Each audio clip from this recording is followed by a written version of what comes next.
અસ્મિતાના ચૂંટણીલક્ષી અહેવાલ વિદ્યાર્થીઓના મૂડમાં આજે વાત કરીશું અમદાવાદના વિદ્યાર્થીઓ સાથે। અમદાવાદના વિદ્યાર્થીઓનું શું છે મૂડ, આવો જાણીએ। એબીપી અસ્મિતાની ચૂંટણીલક્ષી ખાસ રજૂઆત યુવાનોનો મૂડ કાર્યક્રમમાં વાત કરીએ એમજી સાયન્સ કોલેજમાં અભ્યાસ કરતા વિદ્યાર્થીઓ સાથે। શું માની રહ્યા છે આ યુવા વિદ્યાર્થીઓને, કેટલો સંતોષ છે અને કેટલો અસંતોષ છે તે જાણવાનો પ્રયાસ કરીશું। આપ શું માનો છો, છેલ્લા 5 વર્ષથી નરેન્દ્ર મોદીની જે સરકાર છે તેની કામગીરીથી આપને કેટલો સંતોષ છે? સંતોષ તો જો અત્યારે છેલ્લું સેશન ચાલી રહ્યું છે એમાં કોઈ કાર્યવાહી થઈ નથી રહી અને એ લોકો જો કાર્યવાહી નહીં થવા દે તો આપણા માટે કંઈ લો તો બની શકશે જ નહીં। તો શું કોઈ પણ રીતે આપણો તો કોઈ ફાયદો જ નથી। એ લોકો એમની રાજનીતિથી જ બધા મુદ્દાઓ સાથે લડે છે। ખેડૂતોના કોઈ દેવા માફ કરવાથી કોઈ સોલ્યુશન નથી આવતું, પરંતુ જો એમને એની માટે સક્ષમ બનાવવામાં આવે કે એ લોકો એટલું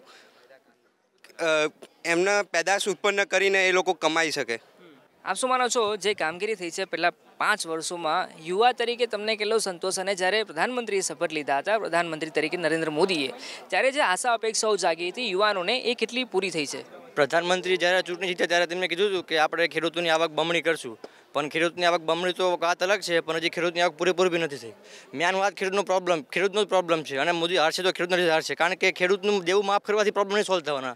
આજે અમેરિકામાં શું છે, ખેડૂત સ્ટોલવાળાને વેચી શકે, એટલે વચ્ચે કોઈ વેચાટિયા જ નહીં। અને ભારતમાં કોઈ સરકાર નથી પ્રોબ્લેમ, કોઈ વચેટિયા જ પ્રોબ્લેમ છે।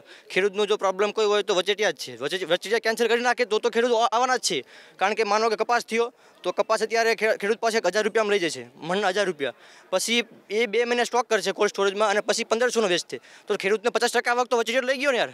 તો મેન પ્રોબ્લેમ વચેટિયા જ છે, બાકી ખેડૂત સરકારને વચેટિયા તો કેન્સલ કરી નાખશે તો ખેડૂતની આવક ઓટોમેટિક વધવાની જ છે। આપ શું માનો છો, જે આશા અપેક્ષાઓ હતી યુવા તરીકે એ તમારી કેટલી પૂરી થઈ છે? આશા અપેક્ષાઓ તો જે આપી હતી એ પ્રમાણે તો પૂરી નથી થઈ। થોડો ઘણો પ્રોબ્લેમ તેમાં સોલ્વ થયો છે, જેટલા વાયદા કર્યા હોય એના અમુક ઉપર આવ્યો છે, પણ બધી રીતે તો પોતે સક્ષમ તો નથી નીવડી શકતા। કોઈ પણ નેતા હોય પોતાના મુદ્દાથી ભટકી જાય, જે વાત કરી હોય, પણ જ્યારે ઇલેક્શન આવે એટલે પોતાના પ્રચારમાં ટાઈમમાં લાગી જાય, પછી રાજનીતિ કરે જાતિવાદ ઉપર ને એ બધા મુદ્દા આવી જાય છે ડાયરેક્ટ, કામનું ઉપર થોડું ધ્યાન ઓછું જ રહે છે એમનું। ત્યારે જ્ઞાતિ અને જાતિવાદનો ઉલ્લેખ કર્યો, આપ શું માનો છો? હમણાં રામ મંદિરનો પણ મુદ્દો ચાલી રહ્યો છે, આપને શું લાગે છે આ માત્ર ચૂંટણીલક્ષી મુદ્દાઓ હોય છે કે પછી ખરેખર કામ કરવાની એમની તમન્ના હોય છે રાજનીતિક પાર્ટીઓની? ના, અત્યારે ચૂંટણી જેવી નજીક આવી રહ્યા છે ત્યારે અપક્ષો, પછી કોઈ કોંગ્રેસ, ભાજપ એકબીજાના સામે આક્ષેપો લગાવી રહ્યા છે કે રામ મંદિર નથી થયું। હમણાં બહુ ચગી રહ્યો છે રાફેલનો વિવાદ, એના વિશે મોદીજી ઉપર નિશાન ટાંકવામાં આવ્યું છે। પછી કોઈ બી નવી રીતે એ લોકો રાજનીતિને ગરમ કરવા માટે એમના નવા મુદ્દાઓ એડ કરતા રહે છે, અંદરની રાજનીતિ। પછી અત્યારે વાત કરીએ તો રાહુલ ગાંધીની વાત કરીએ તો રાહુલ ગાંધી જે રીતે આક્ષેપો લગાવી રહ્યા છે કે એમને પણ અત્યારથી મોદી સરકાર પહેલાં એમને 70 વર્ષ કામગીરી કોંગ્રેસે કરેલી, એમને કેટલું એમનામાં કર્યું એ જોવાનું, અને અત્યારે 5 વર્ષમાં ભાજપ સરકાર કેટલું કાર્ય કર્યું એ જોવાનું। ભાજપ સરકાર જે રીતે કાર્ય કરી રહી છે, યુવાનોને રોજગારી થોડી આપી છે, એવું નથી આપી, પણ અત્યારે જે મેન મુદ્દો છે એ પેપર લીક કાંડનો છે। પેપર લીકમાં જે યુવાનો તૈયારી જે કરી રહ્યા છે ને એ બરાબર છે, પરંતુ પેપર ફૂટી જવાના લીધે એમની આશાઓ ઉપર પાણી ફરી વળ્યું છે, જે એવું ના થવું જોઈએ। ખરેખર યુવાનો જે મહેનત કરી રહ્યા છે એમને પૂરેપૂરું એમના માટે સપોર્ટ કરવો જોઈએ।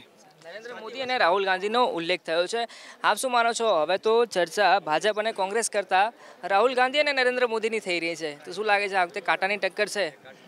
પલડું કોનું ભારે લાગે છે? અત્યારે પ્રમાણે જોવા જઈએ તો નરેન્દ્ર મોદીનું સિચ્યુએશન થોડી વધારે છે, પરંતુ જો ગઠબંધન થઈ જાય તો આ વખતનું લોકસભાની ચૂંટણી જોવા જેવી થશે। એટલે ગઠબંધન જે છે ખાસ તો ઉત્તર પ્રદેશમાં મહત્તમ એનો મહત્ત્વ રહેલું છે, જે મુખ્ય 2 પાર્ટીઓ છે, આના સિવાય પણ જે પ્રાદેશિક પાર્ટીઓ છે, તો એ કેટલી અસર કરશે આપને શું લાગે? આપે ઉલ્લેખ કર્યો છે ગઠબંધનનો।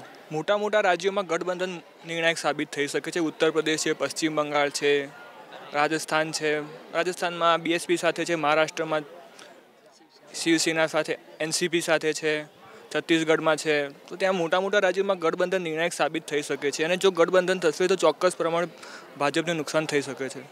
આપ કંઈ કહેવા માંગતા હતા, આપનું શું કહેવું છે? જાતિવાદ વિશેનો મુદ્દો કહેવા માગું છું। જે ગવર્મેન્ટ અત્યારે જાતિવાદને લઈને જે મુદ્દો લડે છે, અત્યારે તો જોઈએ તો કે આપણે એક યુવા કે વસુદેવ કુટુંબકમ, એટલે કે જાતિવાદની વાત કરીએ તો કે જાતિવાદથી મુદ્દો ન લડવો પડે ચૂંટણી, રાહુલ ગાંધીની વાત કરીએ કે કોઈ પણ સરકાર આવે તો એમને જો પોતાના દમ પર ચૂંટણી લડે, જાતિવાદ કરીને લોકોને ગુમરાહ કરવાનું કામ મહેરબાની કરીને કોઈ પણ સરકાર હોય, કોઈ પણ પાર્ટી હોય એને ન કરવું જોઈએ.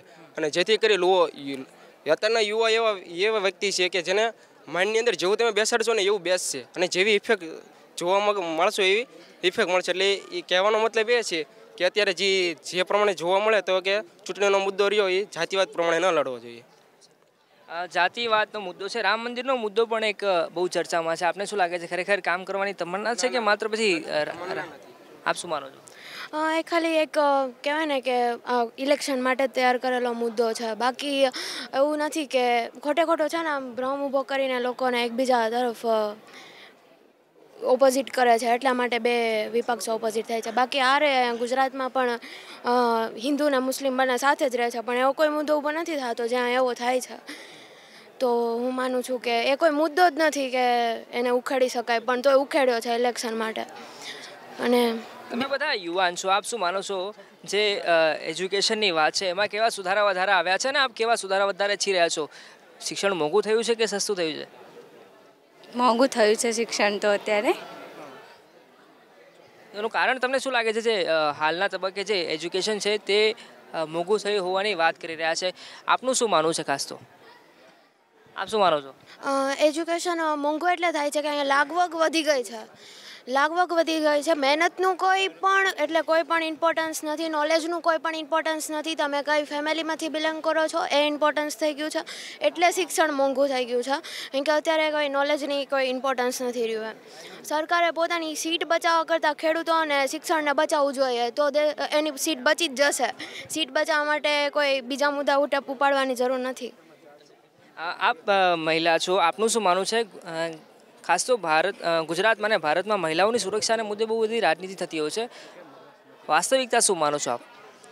એમ તો બીજા બધા રાજ્ય કરતાં ગુજરાતમાં થોડું સારું છે કે એવી રીતે ગમે ત્યારે રાત્રે કેમ નીકળવું હોય તો ઇશ્યુ નથી.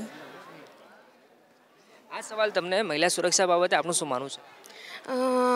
ગુજરાતમાં બાકી બધા સ્ટેટ કરતાં સારું છે, પણ હજી સુધારાની તો જરૂર છે જ આખા દેશમાં. જેટલા પણ કેસ થાય છે બધા હવે વર્ષે વધતા જાય છે, તો એ બતાવે છે કે કોઈ સુધારો નથી થયો, અમુકનું બગડી રહ્યું છે. તો આ બાબતે તો કામ કરવું જ જોઈએ સરકારે, મને એવું લાગે. બીજો એક મુદ્દો છે ભણ્યા પછી રોજગારીનો. આપને શું લાગે છે, ભણ્યા પછી તમને રોજગારી મળી રહે એવું તમને આશા ખરી? ના, અત્યારે કોમ્પિટિશન બહુ જ વધારે છે, એટલે સ્ટ્રગલ વધારે જોઈએ એના માટે. આપ શું માનો છો જે રીતે રોજગારીનો મુદ્દો છે અભ્યાસ બાદ સૌથી મહત્વની હોય છે, લાગે છે રોજગારી મળી રહે અને રોજગારીની તકો ઉપલબ્ધ ખરી હાલ? સર, જો એક રીતે જોવા જઈએ દેશના વિકાસ માટે તો કૃષિ, ત્યારબાદ લો એન્ડ ઓર્ડર અને એજ્યુકેશન, આ ત્રણ વસ્તુ એવી છે કે જે સરકારને પર્ટિક્યુલર આ વસ્તુ ઉપર જ ધ્યાન આપવાની જરૂર છે. જ્યારે અત્યારે જોવા જઈએ તો કાલના ન્યૂઝપેપરની અંદર જ એવો સર્વે આવ્યો હતો. IIT હૈદરાબાદના જે ચેરમેન છે, ચાન્સેલર છે, એને એવું કીધું હતું કે 2020 પછી સરકારને એવું કોઈ પણ એન્જિનિયરિંગ કોલેજને મંજૂરી ન આપવી જોઈએ. ઇટ મીન્સ કે આ દરજાનો માણસ જો આ રીતે કહેતો હોય કે એકેય બીજી એન્જિનિયરિંગ કોલેજને તમે પરમિશન ના આપો, ઇટ મીન્સ કે એજ્યુકેશન સિસ્ટમની અંદર ક્વોન્ટિટી થાય છે, ક્વોલિટી જળવાતી નથી. તો સરકારે કૃષિ ક્ષેત્રે, એજ્યુકેશન સિસ્ટમ ક્ષેત્રે વધારે ધ્યાન આપવું છે, જેના કારણે રોજગારી વધે. શું થઈ ગયું છે અત્યારે તો એન્જિનિયર જોવા જઈએ તો કોન્સ્ટેબલથી લઈને IAS ઓફિસર બધા એન્જિનિયર જ આગળ વધતા રહ્યા છે. બીજો એક ઇન્ટરેસ્ટિંગ સવાલ એ પણ છે કે આ વખતેનું જે ઇલેક્શન છે મુદ્દા આધારિત રહેશે કે પછી માત્ર જે વાતો થાય છે હર હંમેશ એ જ પ્રમાણે વાતો રહેવાની છે? આપનું શું માનવું છે આ મુદ્દે? સર, એમાં વાતો જ રહેશે. એમાં અલગ અલગ મુદ્દા ઉઠાવવામાં આવશે. જેમ ચૂંટણી નજીક આવશે એમ પેટ્રોલના ભાવ ઘટ થશે. પછી એજ્યુકેશનમાં આવી રીતના કરશું, સિસ્ટમ નવી લઈ આવશું, અમે આ આપશું નહીં, આપી રહ્યા છીએ એમ નથી કહેતા, આવશે. એટલે કેટલો ટાઈમ વયો જાય છે એમાં પૂરેપૂરું મળી શકતું નથી અમને. આભાર અમારી સાથે વાત કરવા બદલ. તો આ હતા સાયન્સનો અભ્યાસ કરતા વિદ્યાર્થીઓ કે જ્યાં તેમની સાથે ચર્ચા કરીને જાણવાનો પ્રયાસ કર્યો કે જ્યારે લોકસભાની ઇલેક્શન છે આવી રહ્યો છે તેને લઈને આજે યુવા વિદ્યાર્થીઓ છે તેઓનું શું છે માનવું. કેમેરા પર્સન કમલેશ પટેલ સાથે અર્પિત દરજી, ABP અસ્મિતા, અમદાવાદ. તો અત્યાર બસ આટલું જ. વધુ સમાચારો માટે આપ જોતા રહો ગુજરાતની નંબર 1 ન્યૂઝ ચેનલ ABP અસ્મિતા.